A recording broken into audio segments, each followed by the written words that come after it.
halfway foul, and I'm like, oh, why your mama okay with it? No, it's cold outside. Like, why is your belly out like that? And then the conversations, like when you're sitting in the stands and they talking. Oh my gosh. Oh my goodness. You just wish you could unhear stuff. Oh my gosh. And then at some point you want to turn around and look to see who it is, so you know if they trying to like be around your son, that you could like pull him away and like lock him up in a cage, because this girl is like all the way wrong. Like, he shouldn't be exposed to stuff that this little girl was talking about. What was she talking about? Giving head? Like, I don't even know how old she is. And my husband was so into the game, and I was just like, dude. See, if it was me, I would have turned around and said something. I was just sitting there like, is she serious?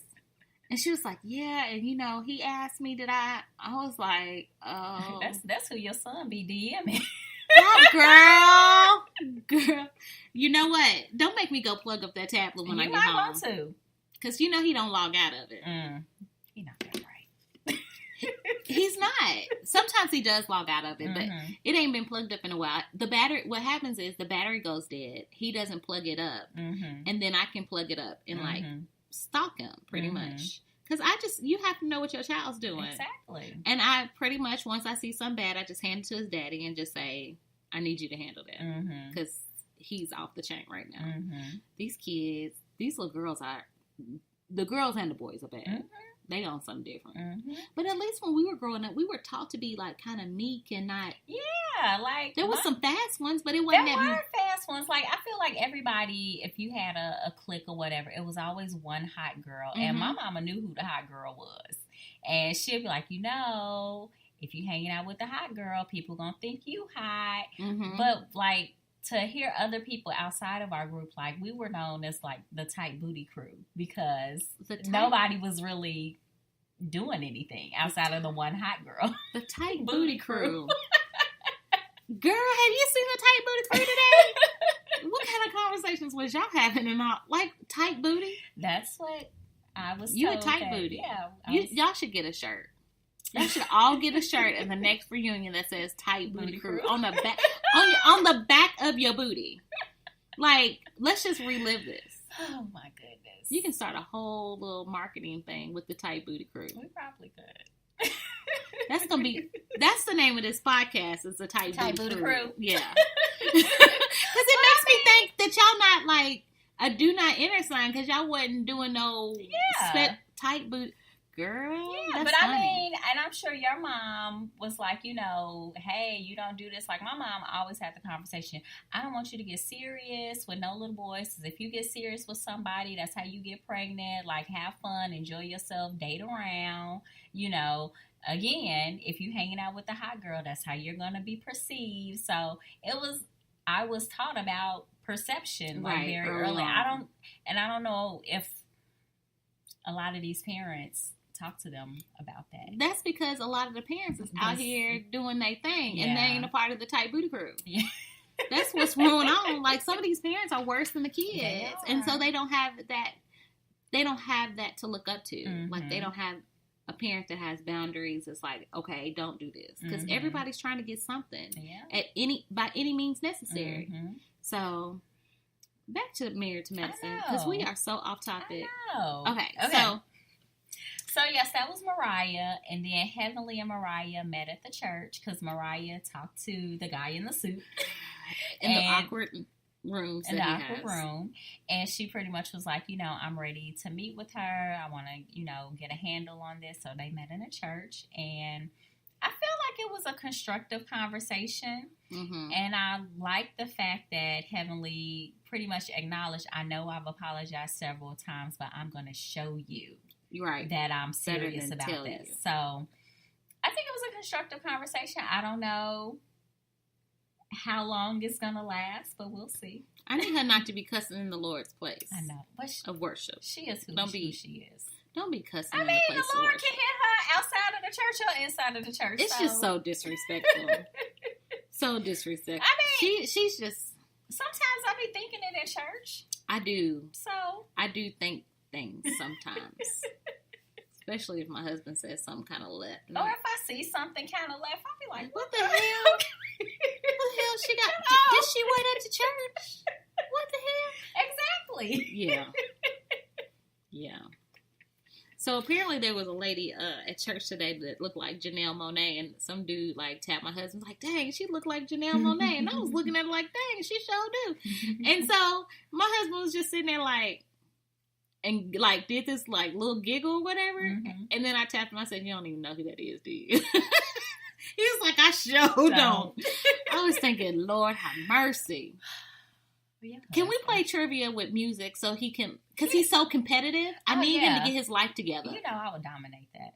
Like, let's please, do it. Because he just needs to like bring it, level up on his music. The only song he got is Barry White, Telling You This, Telling You That. We sang that as a solo. That's it. Okay. Right. We need to do that. I'll find something for the party. Right, and I'm gonna prepare him. I'm gonna be like, you need to get your R&B on and figure out these songs. Because if we lose, it's gonna be your fault, and you're gonna look bad because you don't like to lose. But anyways, back to Married to Medicine. So then after that, I think it went to Curtis. Jackie, because I didn't know that. Jessica, what's her name? Jessica Dime. Yeah. Why does she have on sunglasses in a doctor's office? I wasn't worried about the sunglasses in the office. I didn't know she was pregnant. Yeah, she had a little girl. I didn't know that. Yeah, she's so cute. See, that's what happens when you try to like get away from social media. You miss all the like hot topics. When did she have a baby? It was some months ago. I want to say maybe late summer, early fall. But it's been a minute. A minute. Yeah. But she had got a little thick, and her husband or her boyfriend, her baby daddy, child's father, whatever he wants to be classified as, was like, oh yeah, and you done gained a lot of weight. I was like, dude, if you don't shut up, she's carrying a baby. I mean, she was a little thick to begin with. Right. So. And it's just a little bit of baby weight on top of her thickness. You wasn't worried about it then. But she did have some thick thighs. But you know, thick thighs save life. So she's good. But yeah, I didn't know she was having a baby. Yeah. But all the celebrities go to Dr. Jackie. I need her to look at my uterus and tell me what's up. Yeah. I'm going to take a trip to Atlanta. Okay. So yeah, she was just talking about how she's intentional about her making time for her marriage and keeping everything like her marriage first in her life, which she's came a long way. She really has. Her patience has always came ahead of her husband. And so I appreciate that. Dr. Jackie had a good episode this week, I think. What happened outside of her talking to Dr. Simone? Well, I think that was really helpful. I think that conversation was a good moment that they needed to have. Yes, I totally agree. Because I think she was really sulking over that. So. Okay. And then after that, I guess we could talk about Simone and Cecil. We'll finish talking about Simone and Cecil. I think we talked about We already talked about Simone and Cecil. Yeah. Now we should be at the winery. Okay. So Toya invited everybody to the winery. So they get on the bus and Simone is like, well, me and Cecil had a falling out. We're not on good terms right now. So then the question comes, what do you need to, not what you need to work on, but what is a flaw that you have that you want to work on? So everybody... Who asked the question? Because I didn't hear that. I must have Simone asked the question. Okay. And everybody went around.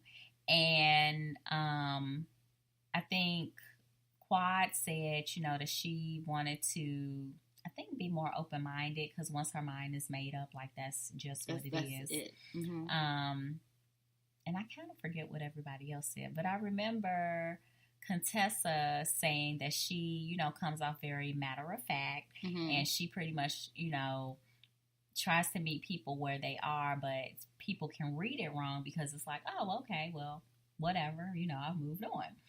And so to that, Toya was like, well, what is your flaw? Like, I felt like Toya kind of started the nitpicking a little bit. She always does. And then it just kind of escalated from that. And so, Contessa repeated herself. She was like, my flaw is that I am very matter of fact. And people don't know how to take that all the time. Which that could be, it's like when you go through a job interview, you're supposed to tell them something that's really a good thing about you, but it's really a bad thing in the way you perceive it. There's nothing really wrong with that. I mean, because it's the other person that takes what you say wrong. Exactly. So the ownership is shifted. Maybe that's why she was like, whatever. Yeah.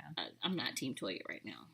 So then they get into pretty much Toya recanting the whole thing in Antigua about her hitting her in the breast or whatever. And then she proceeds to say that Contessa's husband came down and lied to everybody about what happened. Mm-hmm.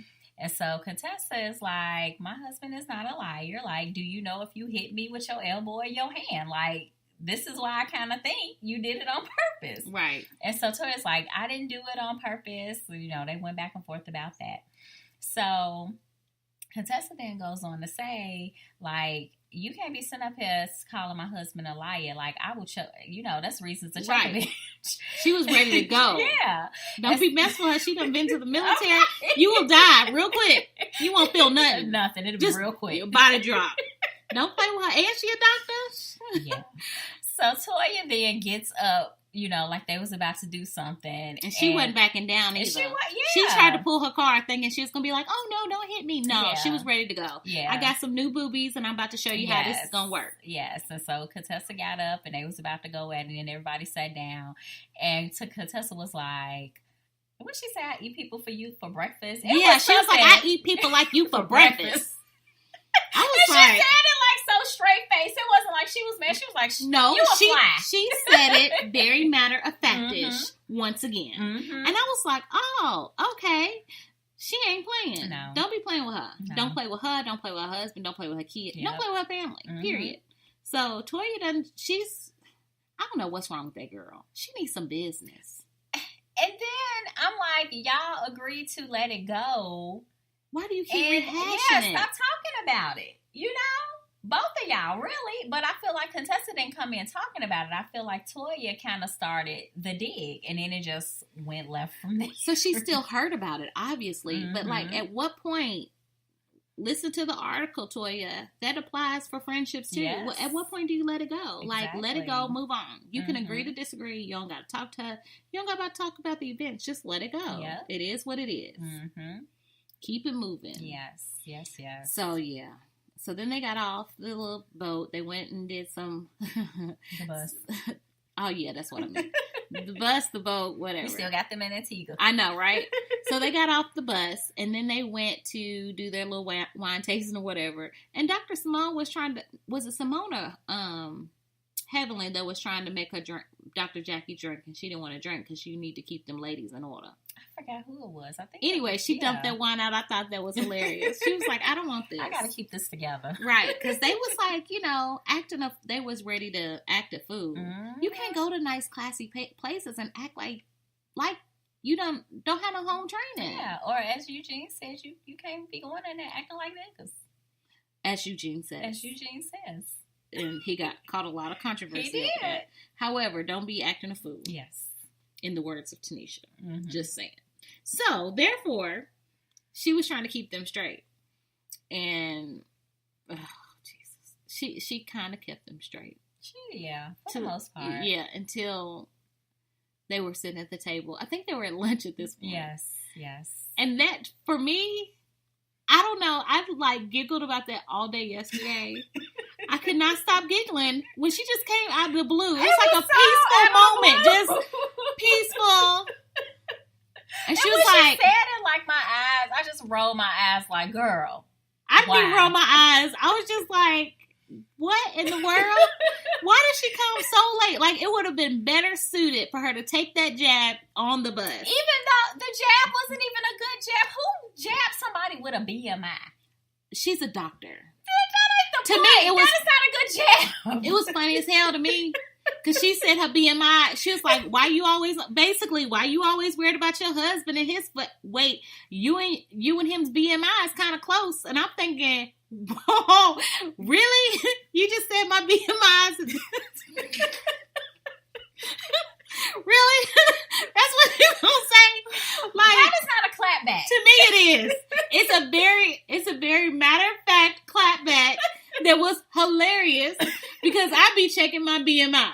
And so therefore when she said it, I'm thinking, she did not just tell that girl that, because you know she's like proportion at the bottom kind of big, and he's proportion at the top kind of big. Mm-hmm. And I just saw like a body change. You know that little app on your iPhone where they like face swap? And it was just hilarious to me. My husband did a face swap with a picture of me that he hadn't showed me until like day before yesterday. Uh-huh. I was like,